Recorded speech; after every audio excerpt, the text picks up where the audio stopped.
All right, so I have a bunch of numbers back here. I'm going to explain them to you, so don't panic. But this is a typical owner finance strategy. I'm going to show you just a run-of-the-mill, oversimplified a little bit maybe, but simple owner finance strategy. And then I'm going to explain to you why it fits perfectly in between fix and flip and buy and hold. It needs to be in between there so that when you do get to the buy and hold stage, you're so much more solid.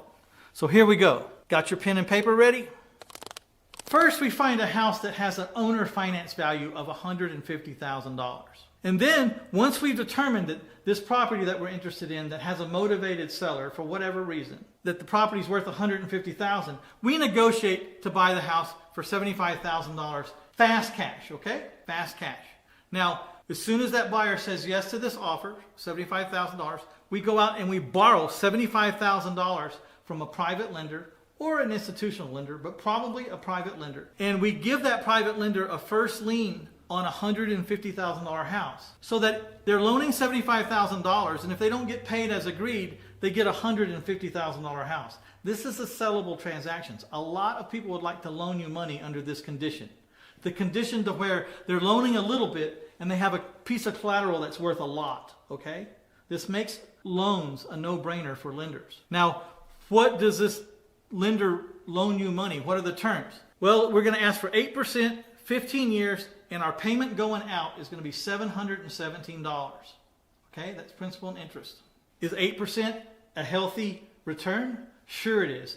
At the banks right now, they're offering 1% or less. A lot of people bragging about what they're making in the stock market, but unless they've sold their stocks, they haven't made anything. So it's gambling.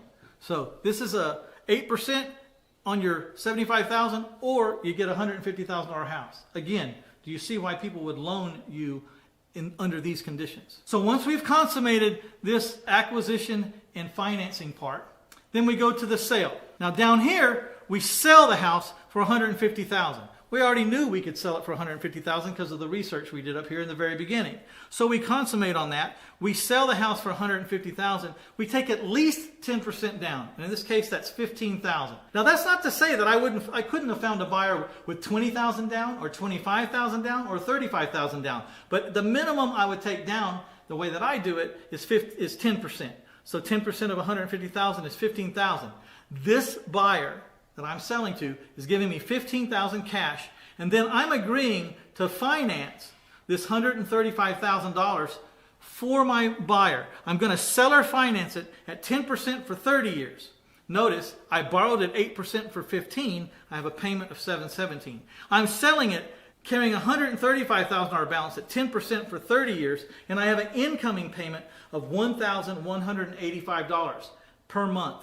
So if you look over here, I got an outgoing payment, $717. I have an incoming payment of $1,185. So if you do the math there, I am positive cash flowing on this deal $468 a month for the first 15 years. In the second 15 years, after my payment has dropped off because I'm finished, this guy still owes me 15 years at $1,185. So let's take a look at how this all works and why it's such a strong and durable and dependable cash flow stream. For one is, the person in this house is an owner. He cares about this house. It's his home. He bought it. He's painted it. He's fixed it. He's put the trampoline in the backyard. He put the pool in the backyard. He put the porch and the landscaping. He added a room. He's got a new air conditioner that he put in there because his friend's in the air conditioning business. They've done a lot to this house. This guy's not walking. Not to mention the fact that he gave me $15,000 hard cold cash to move in. Okay? How much money do I have in this property out of my personal pocket? I've got zero money out of my pocket. I bought it for $75. I borrowed $75. I have nothing in this house. So when I get a $15,000 down payment, that's my money. That's what I pay my bills with, my house payment, my car payment. What does it go buy clothes or take a vacation? That's my money. It's not a refundable deposit.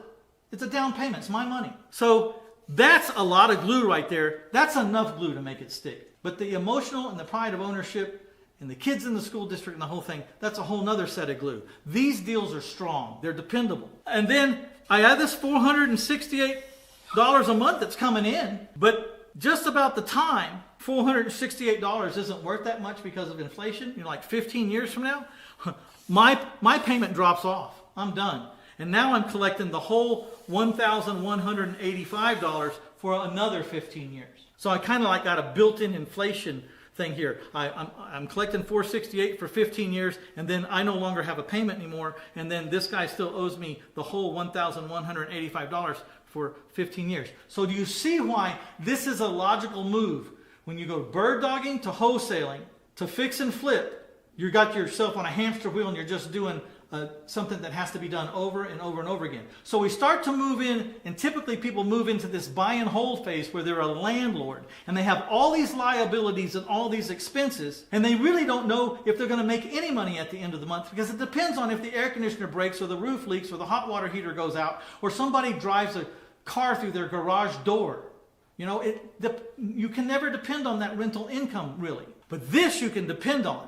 And I suggest that you do these kind of deals, 10, 15, 20 of these. So if you have 20 468s coming in a month, you know, 10,000 a month coming in before you move into the buy and hold. Now, even that being said, when you move into the buy and hold, here's even a bigger revelation. Don't move into houses. When you move into the buy and hold phase, you move into the buy and hold phase doing something like buy and hold mini storages, rent mini storages lots, rent mobile home lots, rent commercial building space or office spaces, anything but a house. Houses are owned by consumers, and consumer law protects consumers. You want to move, when you're going to buy and hold, think of more of a commercial setup so that when you're buying and collecting rent from people, they're in a commercial loan scenario instead of a consumer loan scenario.